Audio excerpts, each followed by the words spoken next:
আপনারা সবাই জানেন যে মাননীয় মুখ্যমন্ত্রী মমতা বন্দ্যোপাধ্যায় কিছুদিন আগে ধর্ণা দিয়েছিল এবং সেই ধর্ণায় মাননীয় নেতা নেত্রীরা, সাংসদরা, বিধায়করা তারা প্রতিবাদ করছিল থালাবাটি বাজিয়ে যে কেন 60 টাকা বাড়ানো হয়েছে গ্যাসের দাম।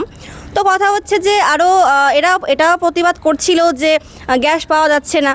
তো মোটামুটি কালকে আমি আপনাদেরকে জানিয়ে দিয়েছি যে গ্যাস কিন্তু মুম্বাইতে চলে এসছে হরমুজ প্রণালী দিয়ে।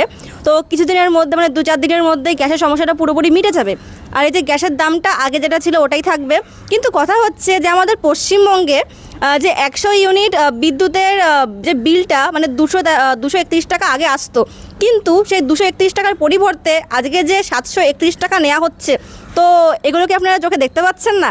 না মানে প্রতিবাদ করছেন, করুন। তো শুধুমাত্র কেন্দ্র কেন, আমাদের রাজ্যকে নিয়ে একটু প্রতিবাদ করুন।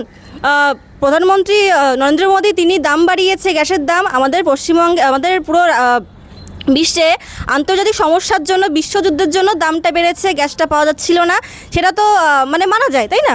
যে সমস্যা সত্যি হয়েছে, তার জন্য দামটা বেড়ে গেছে, গ্যাস পাওয়া যাচ্ছে না। কিন্তু আমাদের রাজ্যে তো মানে বিদ্যুতের কোনো সমস্যা তো নেই। তাহলে কেন রাজ্য সরকার মানে মাননীয় মুখ্যমন্ত্রী মমতা বন্দ্যোপাধ্যায় এই যে 100 ইউনিট বিদ্যুতের বিলের দাম 731 টাকা নিচ্ছে? মানে একবার ভাবুন আপনারা যে কত টাকা বেশি নিচ্ছে, প্রায় 500 টাকা বেশি নিচ্ছে। তো আপনারা প্রতিবাদ করুন।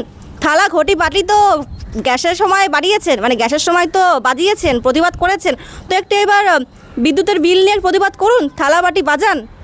এই দিদিকে আশা করছি তোমরা সবাই চিনতে পেরেছো। হ্যাঁ, এটা মৌ মান্না। ফেসবুকে মৌ মান্না নামে এই চ্যানেলটা গত পরশু রাত 1টার সময় ব্যান হয়ে গেছে এবং ব্যান হওয়ার সঙ্গে সঙ্গে মেল আসে যে এটা আমাদের ইন্ডিয়া থেকে কোনো একটি স্টেটের গভর্নমেন্ট এটা ব্যান করে দিয়েছে। তো এখন আশা করছি আপনারা বুঝতে পারছেন যে কোন স্টেট গভর্নমেন্ট এটা ব্যান করতে পারে। তো সবাইকে রিকোয়েস্ট করব যে দিদির পাশে থেকো, এবং দিদির আরও একটি চ্যানেল আছে মান্না মৌ, এই যে 70K ফলোয়ার্স আছে এখানে। তো সবাইকে বলবো যে আমি এই চ্যানেলটাকে আমি বায়োতে মেনশন করে দিচ্ছি, তো ওখানে গিয়ে সবাই প্লিজ দিদিকে একটু ফলো করে রেখো, দিদিকে সাপোর্ট করো। এবং সত্যের জয় হবেই। দিদি প্রতিবাদ করে, দিদির প্রতিবাদ যতই তোমরা এই চ্যানেলটাকে উড়িয়ে দাও বা যাই করো, ক্ষতি করো না কেন, দিদি প্রয়োজনে আরও নতুন নতুন চ্যানেল খুলবে এবং দিদির প্রতিবাদ চালিয়ে যাবে। তো আমরা সবাই দিদির পাশে আছি এবং তোমাদের সবাইকে বলছি যে দিদির চ্যানেলটা প্লিজ সবাই একটু সাপোর্ট করো, একটু ফলো করে রেখো।